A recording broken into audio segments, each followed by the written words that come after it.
am, God, don't try to calculate my age, but I'm a 30-year career veteran in live television, entertainment, sports, news, you name it. I'm known best for being with CBS Sports and launching the many networks of Fox Sports and Fox. And I ran field operations for Fox for many years, broadcast operations and then later media services. And I recently left Fox and have now launched my own media consulting firm called the Gap Media Group, so watch out, y'all.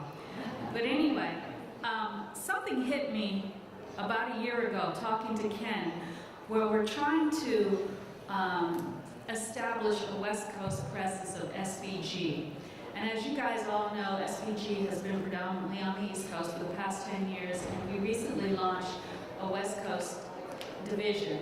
And we wanted to show that the West Coast people didn't just focus on sports. Everyone who works on the West Coast does a lot of entertainment and a lot of reality television. They do commercials, they do theater, they do everything. And the one thing, in order to diversify our whole group, we wanted to make sure that we included people who were not normally included on the normal SVG platform. And that was the production and operations management people. So the first thing I want you to do is, if you appreciate and love production operations because they usually save your tail on your productions, please give them a round of applause.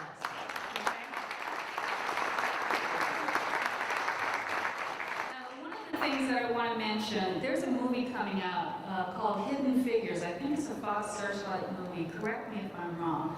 But it's about a team of African-American women who provide NASA with important mathematical data needed to launch the program's first successful space missions. And there were so many things going on why they were not supposed to be doing that as mathematicians. And it made me think of all the things that production management and operations management people do in order to get a show on the air by any means necessary. And trust me, I've had experiences in Houston, Texas, where it was 100 degrees outside, and I was at CBS, and we were the only show on the air, and the air conditioning went out on the truck. And back then, we didn't have all this Google stuff. And I had to find a spot cooler, some gaffer tape, and a hose to plug up to the air conditioning of the truck to get it delivered an hour before air so that we could go on the air. That's what operations people do. We're not going to stop the show. We have to make sure it goes on. And I'm sure that you guys have a plethora of stories that you can tell of how and things that you did in order to keep the show on the air. I've got the greatest panel in the world here. These guys are awesome. And I want to start at the very end. And they're going to introduce themselves very briefly, and then we're going to go on with our program. So Veronica, if you'd like to start. Hi everyone, my name is Veronica. I'm the director with production operations for ESPN.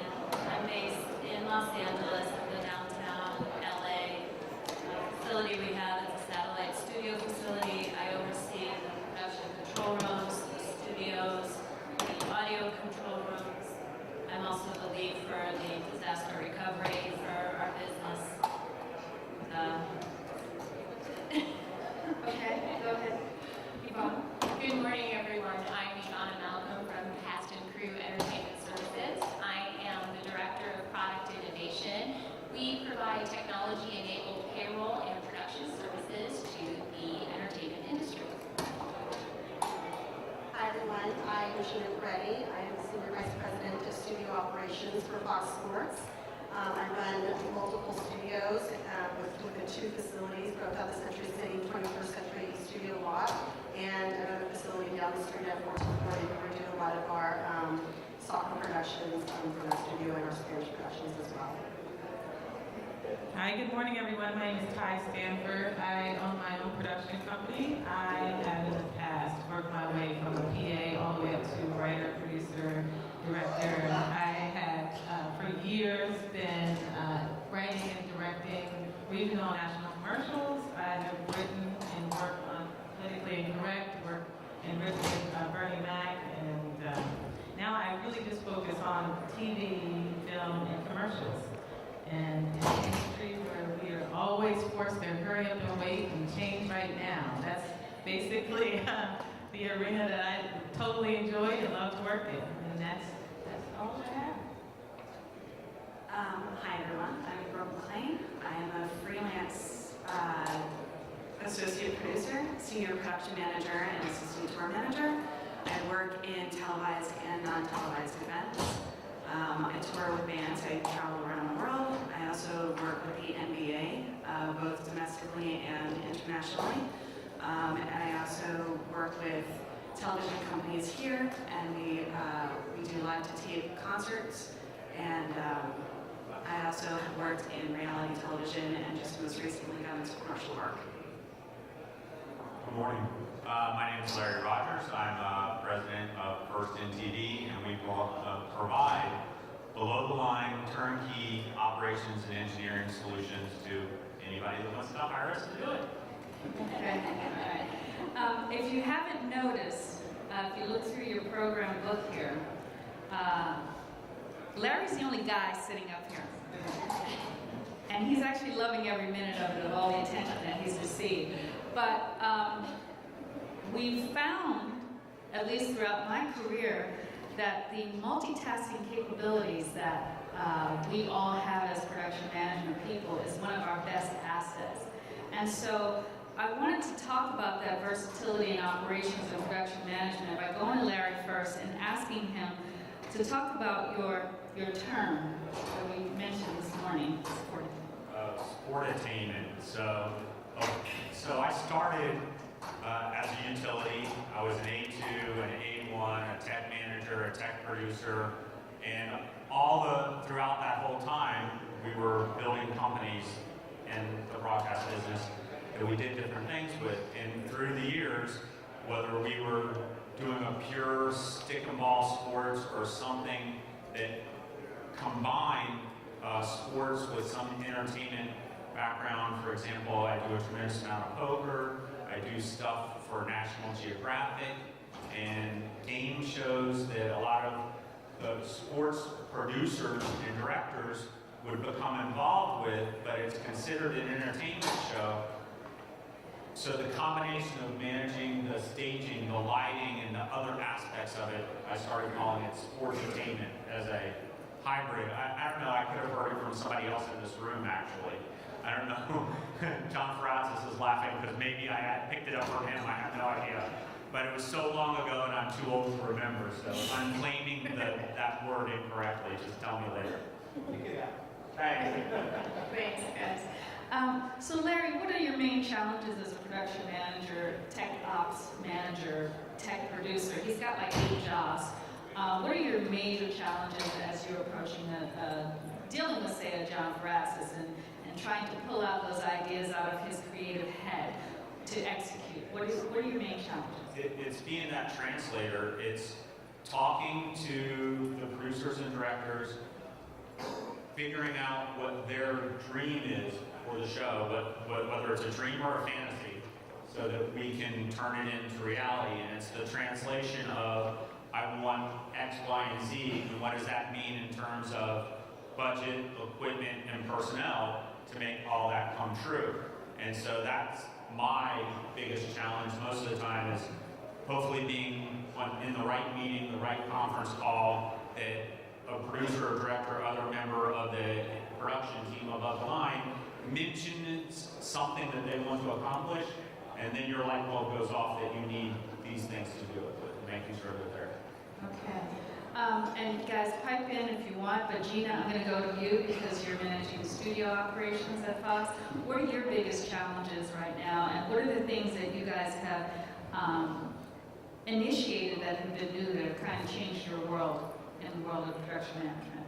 Well, I echo what Larry just said as well. You kind of have to be a little bit of a mind reader as well, trying to decipher what it is that they're trying to accomplish that they want on the screen and how to figure out how to get it there.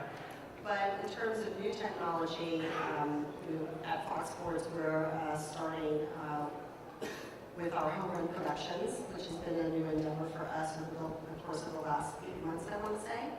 And then within the studio itself, we have put in a couple of automation systems for production.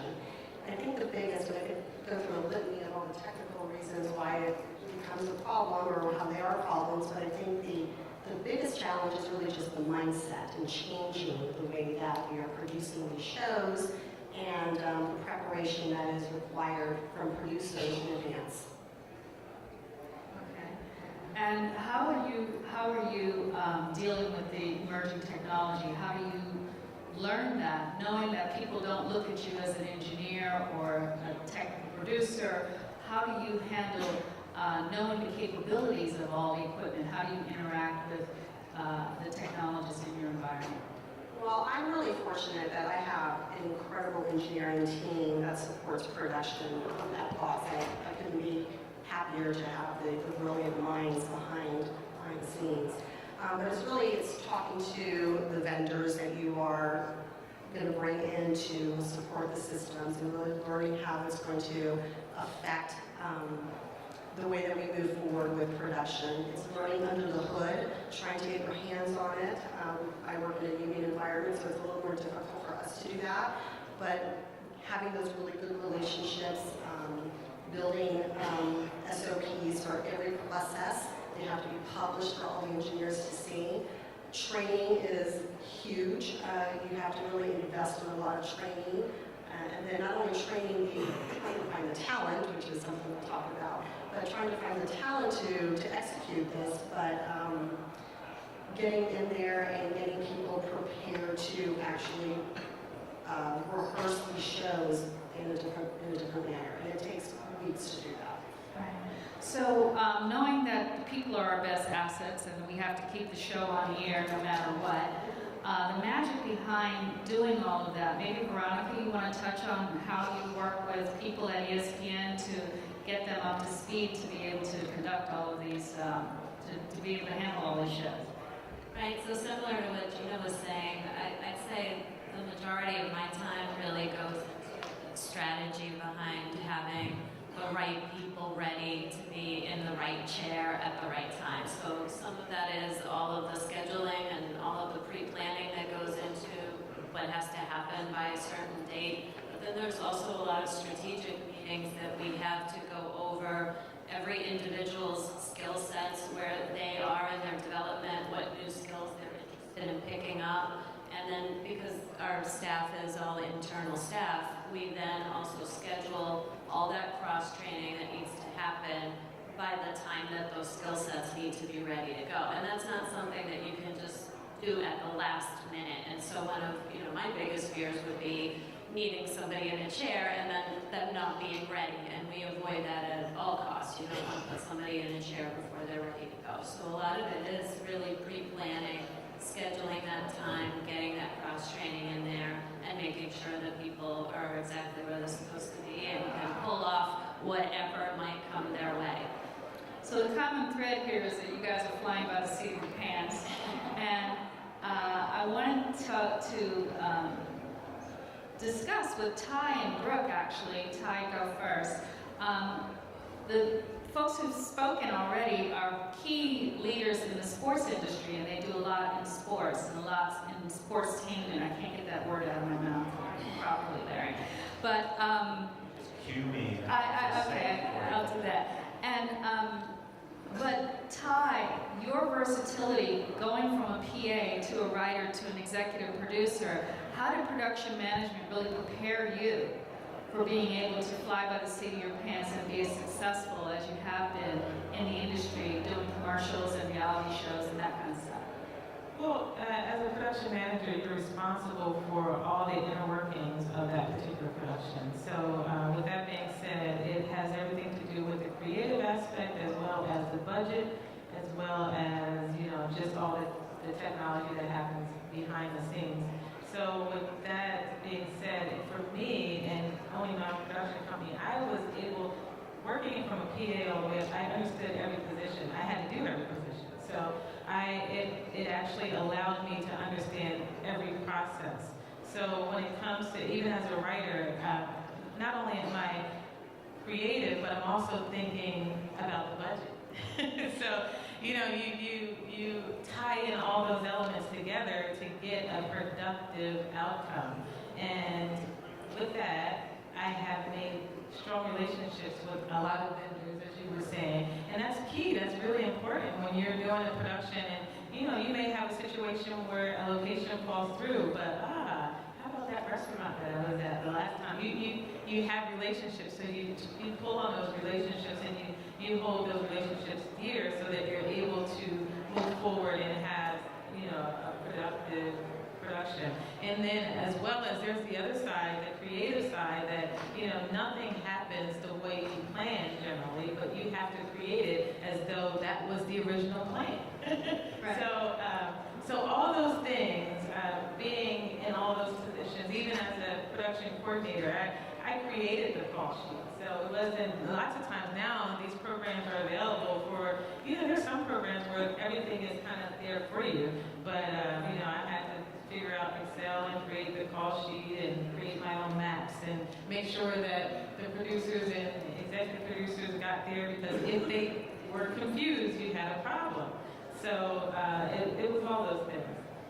Hopefully I answered your question. Yeah, and Brooke, knowing that you do international broadcasts, those of us are looking at Larry Myers over there, and we had the pleasure of doing some baseball in Japan, and that was a wild experience, if you can say the least. But we got there, and things weren't as they were supposed to be.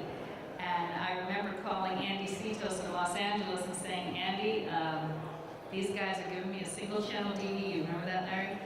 And he called the president of Sony, who showed up and ripped equipment out of a production house, and we jerry-rigged it into what they called a mobile unit at the time, and we had baseball. You guys at home had no idea the angst that Larry and I went through in order to pull those shows off and get them running. So sometimes there's a cultural issue when we're doing television, not just in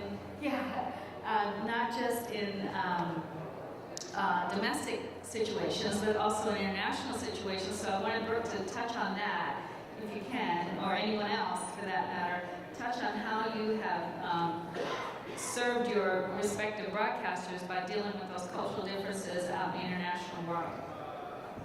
Sure. I think, you know, you definitely have to pre-plan as much as possible. Of course, there's always a language barrier.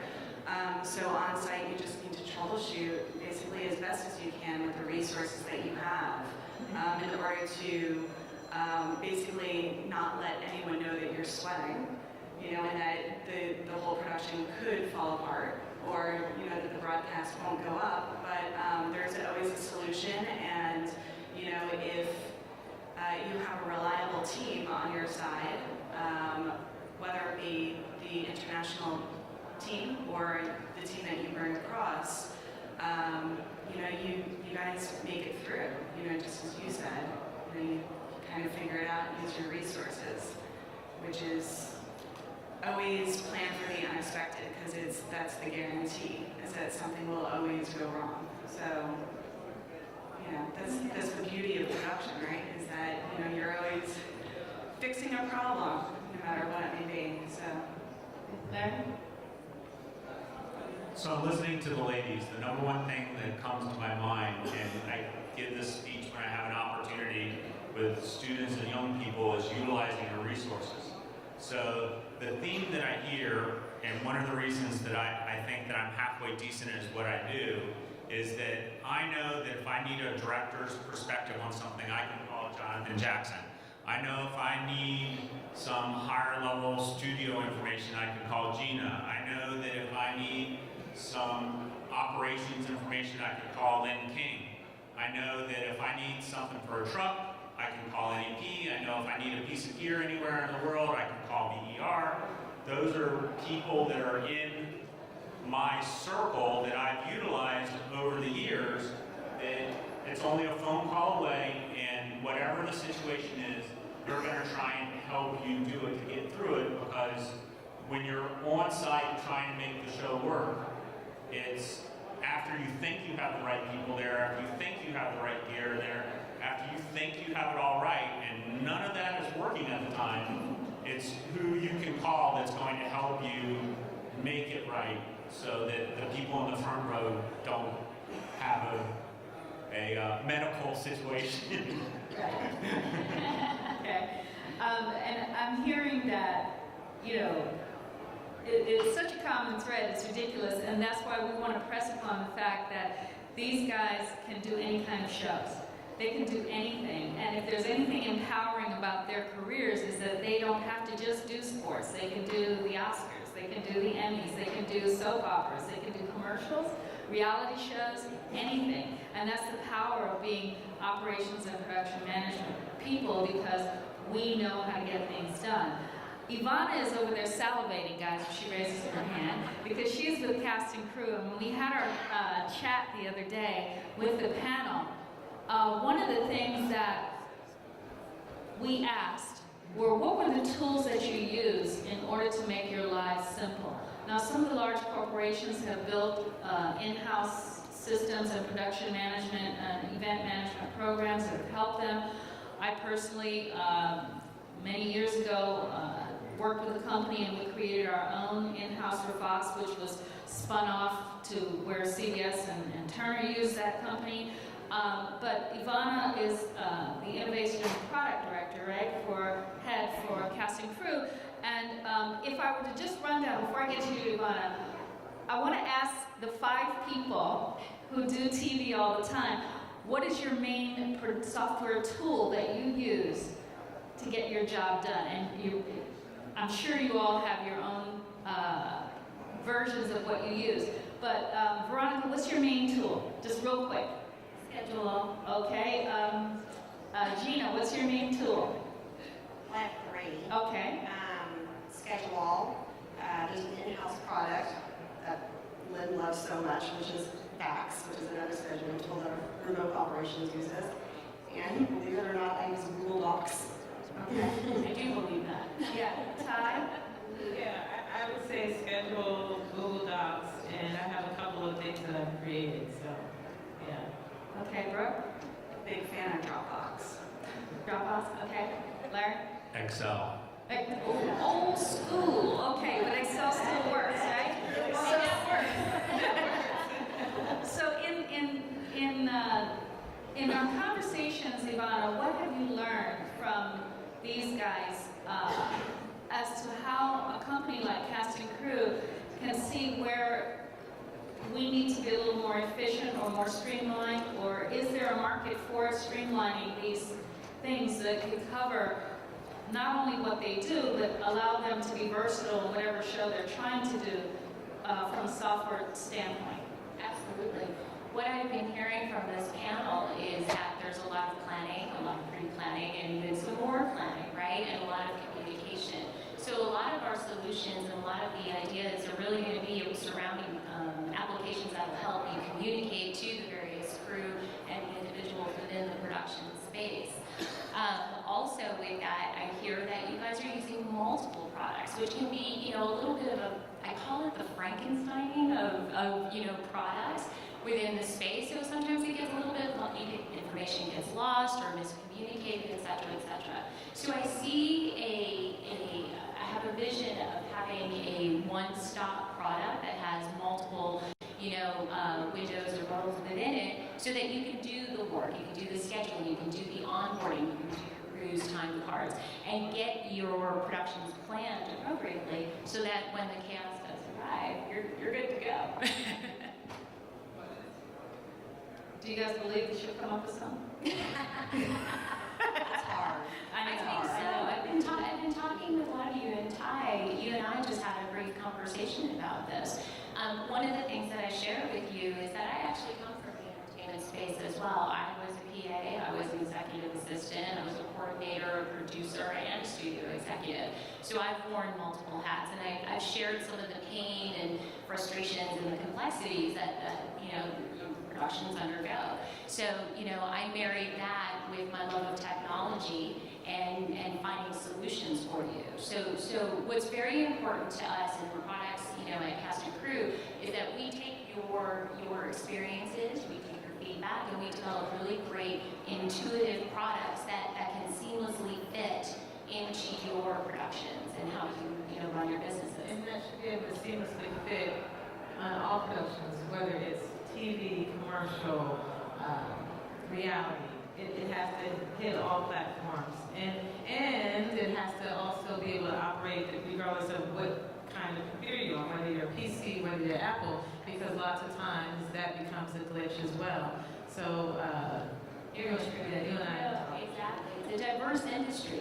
And from your features to your television that you just laid out, and building products. So for us, our guideline, at Cast and Crew is flexibility, right? With all products, you have to be flexible, just for what you said. The other part of it is security. There's a lot of important information that we are sharing. And lastly, it's going to be the intuitiveness, the usability. Usability is key. You don't have time to figure out how to use the product or how to use something on the set when you're dealing with multiple people. So you've got to be able to look at it, know exactly what it does for you, and just keep moving forward. And that's our guidelines with our products. The other thing that's important with a product like that is, from a creative standpoint, you get into a meeting and you have a lot of suits that think they're creative, but not necessarily as creative as they think they are.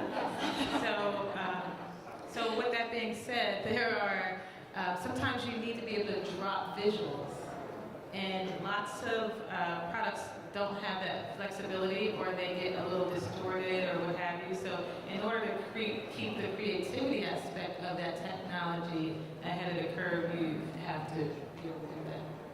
I don't want to give you all my information. No, listen, you and I, we've got things to do. Ty, there's a lot of dinners in your future. Absolutely. And apparently I owe Andrea a car as well. Yeah, she owes me a car.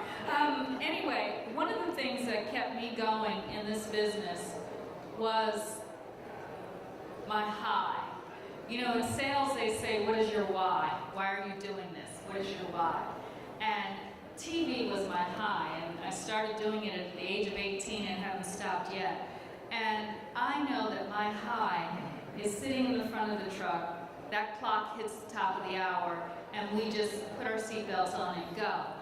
And if I'm quiet and peaceful, that means all my pre-planning was done well. If my hair is on fire during the show, then all hell is broken loose. So I want to know, you guys are all seasoned, you've been doing this for a long time. What is your high, Veronica? What is your high?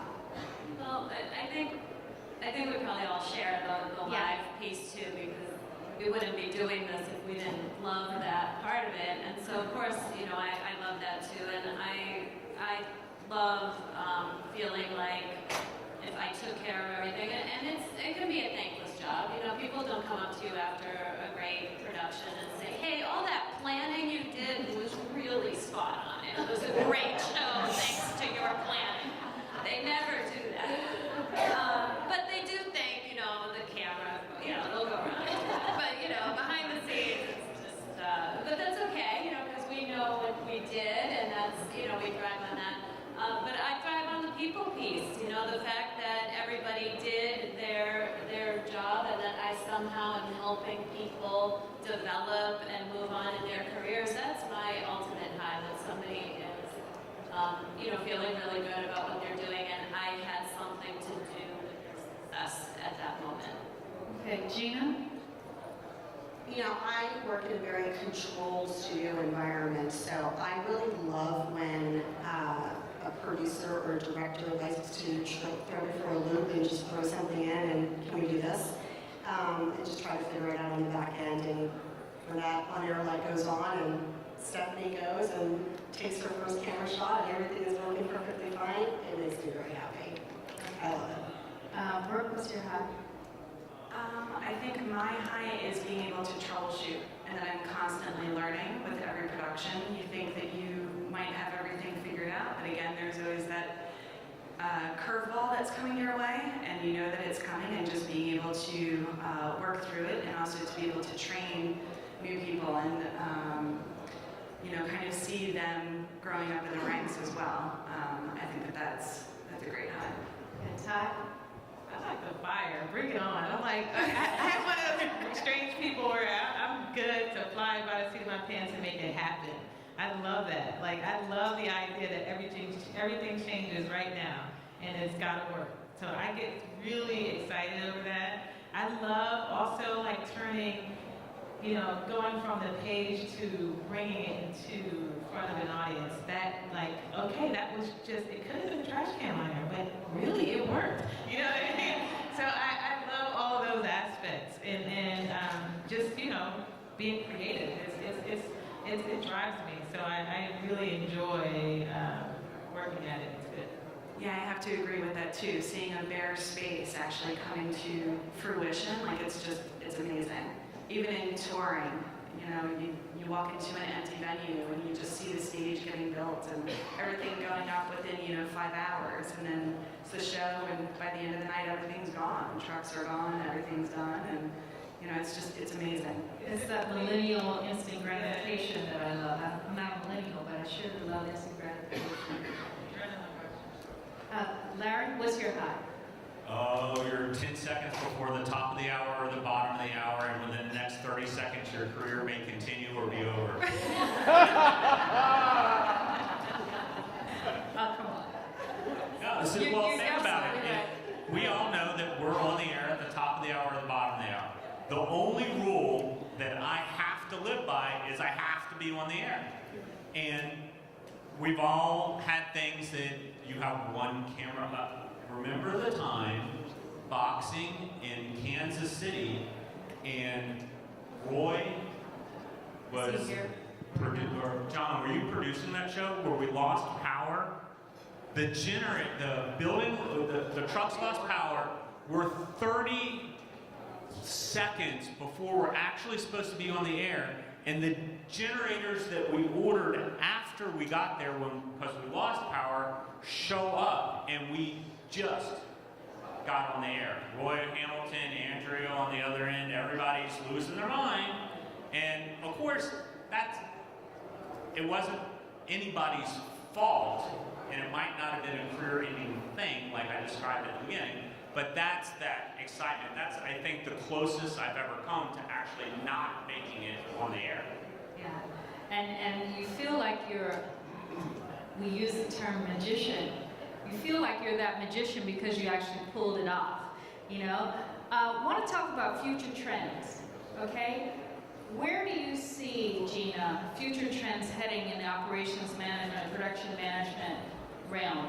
Do you see any future trends? Just hanging on to today. Okay. Future trend. I'm going to think about that one.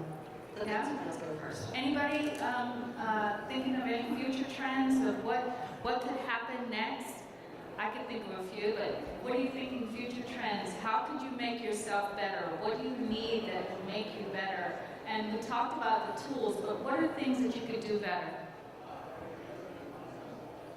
You mean in terms of just production overall? Uh-huh. I mean, if you look at the future trend now, or the current trend right now is all social media.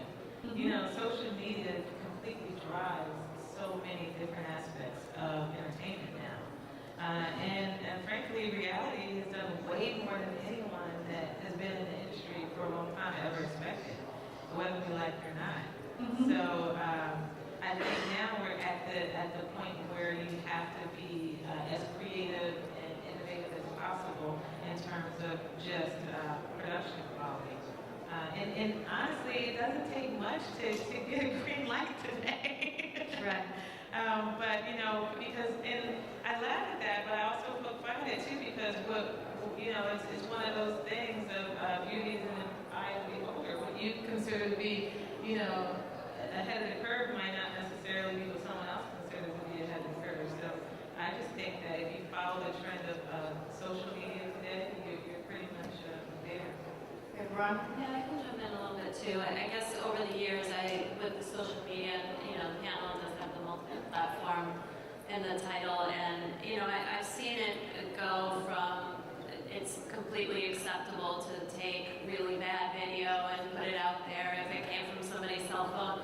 And what I'm seeing is that consumers are not okay with the bad quality either now. So I do see the future trend going into better and better quality, no matter where it's coming from. And I do see that for us as, you know, producers of video content, file sizes do continue to get bigger. We're always looking at bigger format, so we're constantly looking at infrastructure. So I do see us continuing to look at infrastructure that can support, the next bigger bandwidth files.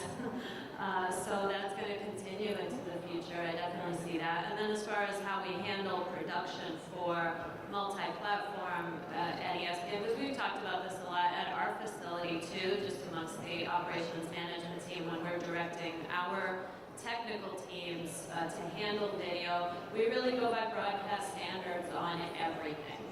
Because these days anything that you are producing for any platform, you have to plan that may go out over, your highest quality network. So we just produce everything and handle everything like it's broadcast quality. No matter where it's being No matter distributed. where it's originally going to be. Exactly. I met a person who is an executive producer for the gaming group, and they do live gaming on YouTube every Thursday night, and they have the I guess it's the World Series of Gaming. I'm not a big gamer. I'm sure my 12-year-old knows more about it than I do. But they are producing shows on YouTube that have as much firepower as what we would do on a regional sports production. And so we don't want to dismiss the fact that, yeah, you guys are all broadcasters, but that is broadcasting as well. It doesn't matter what the medium is. So how has that made you change what you do? Or are you still doing the same things and just allowing for the distribution to determine where you land, really? I think it's opened up. Before you have only 3, 6, and 10, or whatever the few channels were. Now, we have a plethora of options and channels and streaming, and so I think it's for me it works out great because you have more than one location to sell product, and for me, I gravitate to that. I think it's great. So, what Veronica said and what Andrea just said, I believe that's made our job easier. Because it was harder to figure out the diverse signal flow that had to go to so many different places and not be the same quality as what you might have been producing for your main consumer or customer. So now, I can be on 6 different things for 3 hours leading up to the 2 hours I'm on the network. And I can be on Facebook, YouTube, Amazon, Twitch, whatever it is, and I can send that same signal and I can put it through 6 laptops and put it in the right codec and send it to the right CDN, and it's all good. So that's made, for what Veronica was saying, I believe that's made it easier for us. And then the next thing of what you're saying about the gaming is, I think that's our biggest challenge, because all of our equipment is going to think differently to operate it in the next 5, 10 years, just like the new switchers and stuff like that. It's not going to be worrying about the chroma key, the luminance key, how you're layering stuff, having an alpha channel for graphics. You're going to just think about it because you were a gamer for so long, and you're going to think, oh, I want this to be on top of this, and I want this here, and the equipment's going to do it for you. So with that said, guys, as you can see, this group is they do everything. They're the magic behind the scenes. I love them all. They're doing a lot of stuff. I do want to open up for a couple minutes of questions from the audience. If anybody has any questions. Lynn? Oh, he's got a mic here. This is to the whole panel. What's your secret weapon that takes your production services and operations to the next level?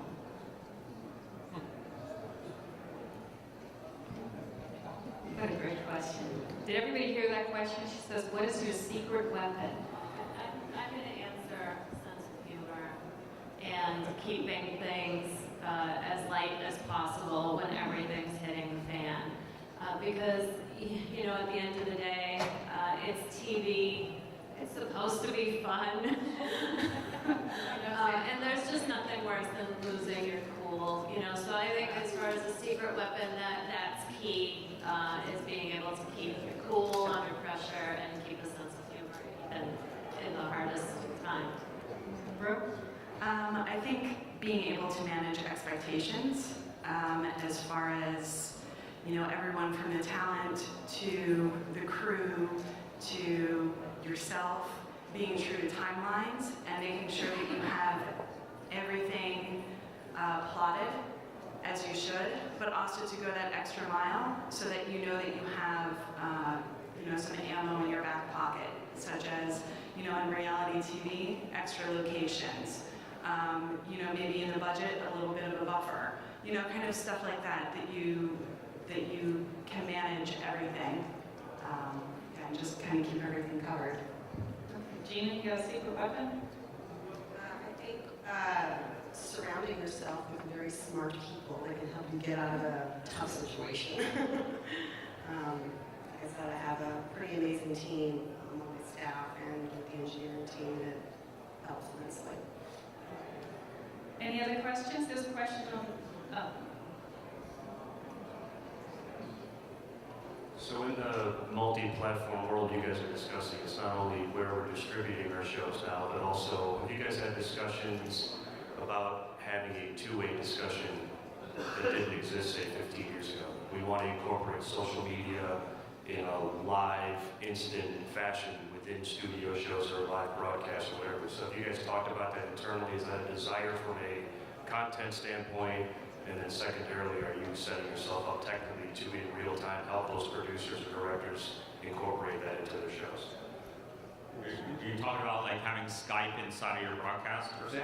That, yeah, or social media. Like we want to engage via Twitter or Facebook, whatever it is, and have that discussion with the viewer while the show's happening on the air. Certainly your ability now that if the pipe is big enough to put Skype into your normal broadcast show at a visual quality that can rival what you're actually producing on site is actually such a benefit now. It makes it easier from the own phone. Like if somebody walked up to me 15 years ago or 10 years ago and says, we want to have a phoner into the show because we want to talk to this coach in this city, you started to shake a little bit because now do I have this exact piece of equipment? Do I have this stuff?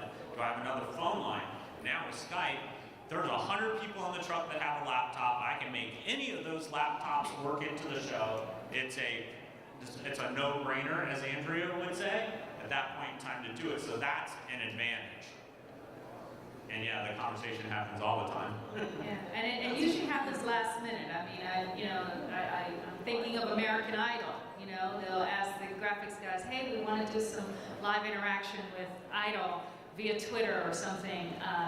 They'll tell them that morning, and they've got to put it together. So when you have the resources like a broadcast facility, those things are easy to do. And we have incorporated them out in the field as well, definitely. Any other questions?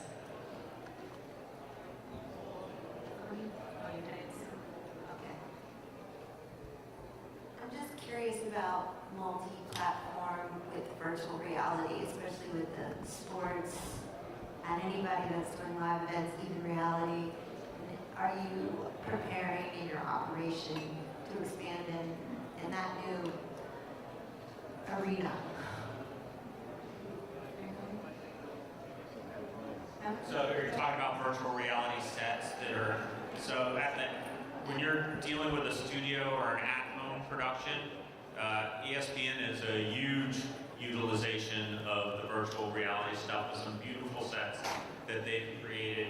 But virtual reality it makes things easier again today. A lot of this technology that we would all think about it, your producer or director wants something different on a set or a set change, used to be a $100,000, $300,000, $1 million change and relight and do all these things that would have made everybody in this room just, start shaking about budgets and dealing with everybody to make it work. Whereas now you go back to the graphic designer and I don't have that desk anymore, I have this desk. And that might be a couple of days and $3,000 worth of hard work. So virtual reality, when used properly, is good.